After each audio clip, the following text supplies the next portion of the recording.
시청자 여러분 안녕하십니까? 헬로티비 뉴스입니다. 재건축이 추진되고 있는 목동 신시가지 아파트 가격이 최근 크게 오르고 있습니다. 토지거래 허가제 재지정으로 강남 3구를 포함한 서울 지역 아파트 가격은 주춤하고 있지만 목동 집값은 들썩이고 있습니다. 김호 기자의 보도입니다. 재건축이 추진되고 있는 목동 신시가지 아파트.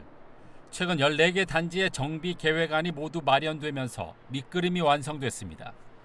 5개 단지는 정비 구역으로 지정 고시됐고 6단지는 조합 설립 인가가 완료되는 등 재건축 시기가 빨라지고 있습니다. 재건축 속도가 탄력을 붙으면서 아파트 가격도 요동치고 있습니다. 직전 거래보다 많게는 5억 원 가까이 비싸게 거래되는 등 신고가 아파트가 속출하고 있습니다. 최근 목동 1단지 125제곱미터가 28억 9천만 원에 팔려 직전 거래 대비 4억 9천만 원 상승하며 신고가를 기록했습니다. 2단지 144제곱미터는 2억 4천만 원 비싼 33억 3천만 원에 거래됐으며 3단지 122제곱미터는 4억 7천만 원 오른 28억 7천만 원의 신고가를 기록했습니다. 이처럼 목동 아파트 가격이 크게 뛰면서 지난달에만 모두 49건의 아파트가 신고가를 경신했습니다. 목동 아파트값 상승은 양천구 아파트값 상승을 견인하며 5월 셋째 주 기준 서울에서 서초구에 이어 두 번째로 높은 상승률을 기록했습니다. 네, 목동 자체가 지금 전 단지가 14개 단지가 다 재건축을 추진하고 있고요. 또 지금 선행되는 6단지 같은 경우는 조합 설립 총회한 후 20일 만에 조합 설립 인가까지 났거든요. 이런 속도가 빠른 점도 있고. 가격 상승은 거래량 증가로도 이어졌습니다. 올 들어 목동 신시가지 아파트 거래량은 390건으로 지난해 같은 기간 137건보다 184% 증가했습니다. 행정구역상 목동인 1에서 7단지는 178건, 신정동인 8에서 14단지는 212건을 기록했습니다. 목동 아파트 가격 상승 기조는 당분간 이어질 전망입니다. 재건축이 진행되고 있는 데다 교육 여건이 좋고 특히 실수요자들의 매수 선호도가 높기 때문에 가격 상승 여력은 여전히 남아있는 것으로 분석됩니다. 내가 그냥 사서 차익을 보다는 내가 살면서 가치가 오를 것 같다. 그래서 실수요자 중심으로 있는 지역들 보면 가격이 탄탄할 수밖에 없고 정책적인 이슈가 장기적으로 있다 해도 재건축에 대한 이 가능성이 끊이지 않는 이상은 좀 이런 기조는 좀 지속될 것 같습니다. 다만 목동 지역은 토지거래 허가제로 묶여 있어 갭 투자가 불가능하고 2년간 실거주를 해야 합니다. 따라서 자금 여력이 있는 실거주 수요자의 매수세가 끊기면 하락세로 전환할 수 있어 투자 목적으로의 매수는 신중할 것을 전문가들은 당부했습니다. 헬로티비 뉴스 김호입니다. 제21대 대통령 선거가 3일 실시됩니다.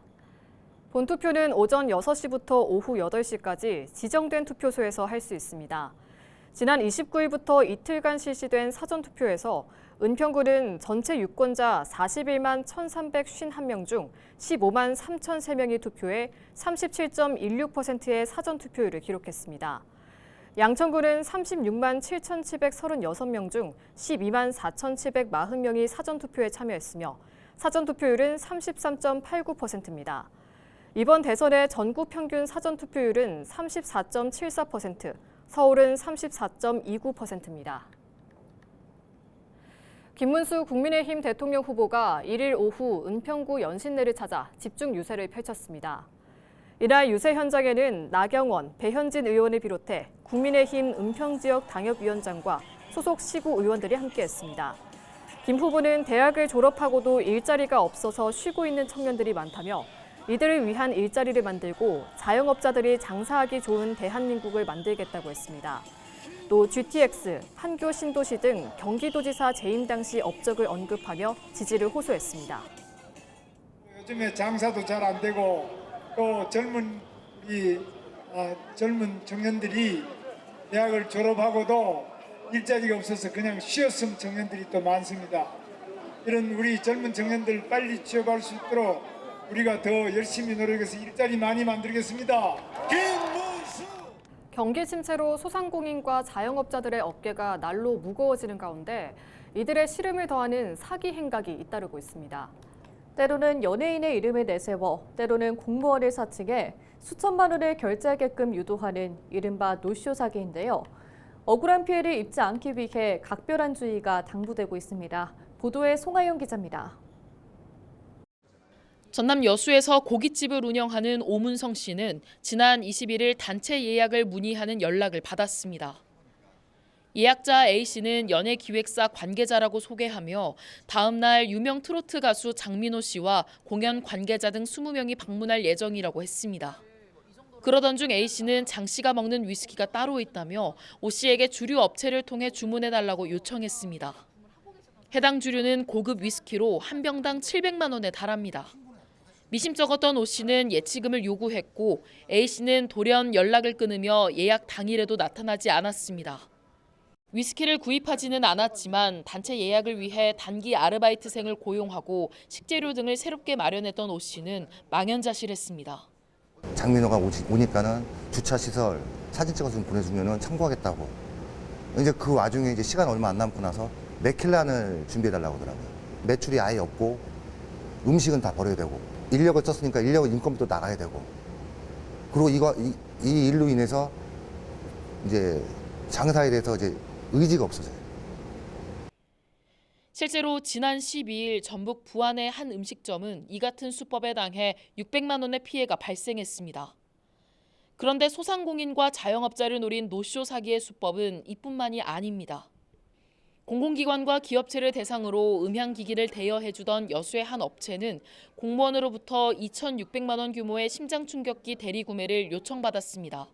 업체 대표가 여수시를 통해 직접 확인한 덕에 실제 구매로 이어지지는 않았지만 이 역시 공무원을 사칭한 노쇼 사기였습니다. 예, 대표님 시청이에요. 예. 어떻게 되셨나요? 예, 저희 내일 아침에 일찍 뭐 행사가 있어서 그 준비하느라고. 그러시구나. 급한 건가요? 예, 저희가 지금 발주가 많이 밀려 있어서 오늘 중으로 조금 스물대 물건이 와서 같이 이거를 받을 수 있다 해서 전화를 드렸는데, 그럼 따로 지금 많이 바쁘세요, 지금? 이에 더해 선거철을 노리고 정당 관계자를 사칭해 단체 회식을 예약한 뒤 고급 와인 등을 대리 주문해달라는 사기도 잇따르는 상황. 이 같은 노쇼 사기는 대부분 2단계에 거쳐 진행되고 있습니다. 1단계에서는 피해자가 운영하는 업체 물품을 주문한 뒤 2단계에서 나중에 피해자 물품과 함께 결제한다며 해당 업체에서 취급하지 않는 다른 물품을 대신 구매해달라는 식입니다. 지난해 2월부터 올해 3월까지 전국에서 접수된 노쇼 사기 피해 건은 모두 537건. 경찰청은 노쇼 사기 특별 경보를 발령하고 강경 대응에 나섰습니다. 경찰은 피해 예방을 위해 비대면 주문은 모두 가짜일 수 있다는 경각심을 가지고 대량 주문이 들어오면 반드시 공공기관 등에 직접 확인해야 한다고 강조했습니다. 또 취급하지 않는 다른 물품을 대리구매해달라는 행위에 대해 단호히 거절해야 한다고 당부했습니다. 헬로티비 뉴스 송하영입니다. 지난 3월 기업 회생 절차를 신청한 홈플러스가 전국 점포 임대 계약을 잇따라 해지 결정하면서 입점주들과 직원들이 생계 위기에 처했습니다. 홈플러스 사태 해결 인천 공동대책위는 2일 전국 점포 중 4분의 1 이상이 폐점 대상에 오르는 등 홈플러스가 사실상 청산에 가까운 구조조정을 진행하고 있다며 폐점을 막아야 한다고 호소했습니다. 홈플러스 대책위는 임대계약 해지 통보를 받은 인천 5개 점포도 폐점으로 인해 수백 명의 고용 불안과 지역 상권 붕괴가 일어날 수 있다며 심각한 지역 경제 피해를 우려했습니다. 지금 여러 점포들이 폐점 물망에 올라와 있기 때문에 그거는 전환 배치는 사실상 어려운 걸로 생각이 됩니다. 그거 사실상 어렵습니다. 어디로 가요? 다 문 닫는다는데. 마트 노조는 폐점 철회와 고용 승계 보장을 요구하고 있습니다. 경기도가 경인선 등 4개 노선 일부 구간을 철도 지하화 통합개발 종합계획에 반영해 줄 것을 국토교통부에 제안했습니다. 철도 지하화 통합개발은 사업 시행자가 우선 채권 발행을 통해 철도 지하화 사업을 시행하고 이후 철도 부지 및 주변을 개발해 발생하는 수입으로 비용을 상환하는 사업인데요. 도는 경인선 부천 구간을 사업에 반영해 줄 것을 국토부에 제안했습니다. 국토부는 각 광역자치단체의 제안을 바탕으로 사업 적정성 등을 검토한 후 오는 12월 말 대상 사업을 발표할 계획입니다. 전세 사기 피해자법이 제정된 2023년 6월 이후 2년 만에 전세 사기 피해 결정건이 3만 건을 넘었습니다. 국토교통부는 1일 전세 사기 피해 지원위원회가 지난 한 달 심의를 통해 전세 사기 피해 860건을 추가 결정했다고 밝혔는데요. 전세 사기 피해 결정건이 모두 3만 400건으로 늘어났습니다. 전세 사기 피해 지원위는 지난 2년 동안 4만 5,550건을 심의했는데요. 요건 미충족 부결이 18.2%였고 적용 제외와 이의 신청 기각이 각각 9.5%와 5.6%였습니다. 전세 사기 피해 지원위는 여전히 매월 1,000여 건이 넘는 전세 사기 피해 지원 신청을 심의하고 있습니다. 국내 외국인 소유 주택이 10만 호를 넘어섰습니다. 시군구 중에서는 부천과 안산에 가장 많았습니다. 국토교통부가 집계한 외국인 주택 소유 현황을 보면 2024년 6월 9만 5천 호였던 외국인 소유 주택 수가 2024년 말 10만 200호를 넘어선 것으로 나타났습니다. 지역별로 보면 경기 약 3만 9,100호, 서울 약 2만 3,700호, 인천 약 10,000호 순으로 많았는데요. 전국 외국인 소유 주택의 72.7%가 수도권에 있는 것으로 확인됐습니다.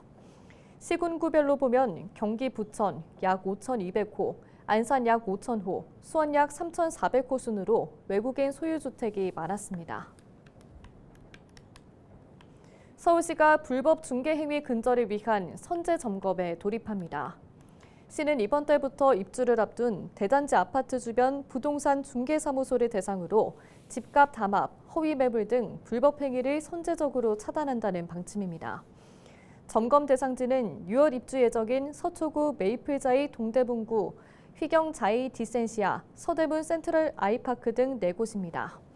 현장에서는 소유자 또는 중개사의 집값 담합, 투기 조장 의심 행위, 허위 매물 등 거래질서 교란 행위 등을 집중 점검합니다.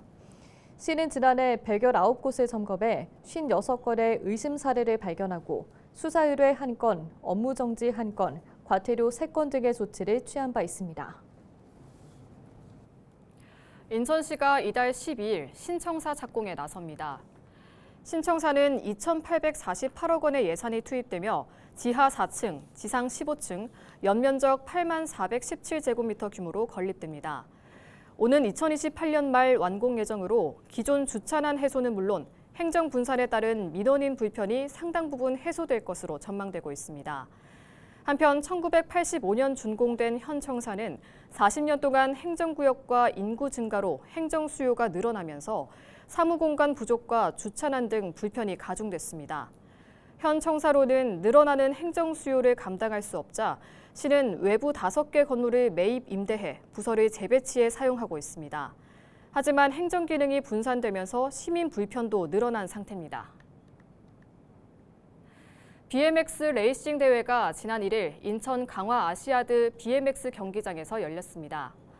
대한사이클연맹과 한국 BMX 연맹이 주최 주관하고 문화체육관광부와 국민체육진흥공단이 후원한 이번 대회에는 국내 선수 167명과 태국과 중국, 홍콩, 일본, 말레이시아 등 5개국 30명이 출전했습니다. 2008년 베이징 올림픽부터 정식 종목으로 채택된 BMX 레이싱은 300에서 400m의 트랙에서 8명의 선수가 동시에 출발해 점프와 커브, 장애물 구간 등을 통과하며 순위를 겨루는 경기인데요. 속도뿐 아니라 균형 감각과 순발력, 기술력이 중요한 스포츠입니다. 이번 대회에서는 국내 선수들과 태국 선수들의 선전이 돋보였습니다. 남자 엘리트 부문에서는 태국 국가대표 선수가 우승했고 2위와 3위는 국내 선수가 차지했습니다. 여자 엘리트 부문에서는 국내 선수가 1위와 2위에 태국 선수가 3위에 올랐습니다.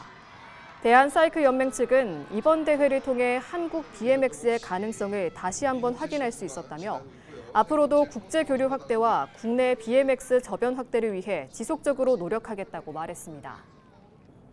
이상으로 뉴스를 마칩니다. 시청해주신 여러분 고맙습니다.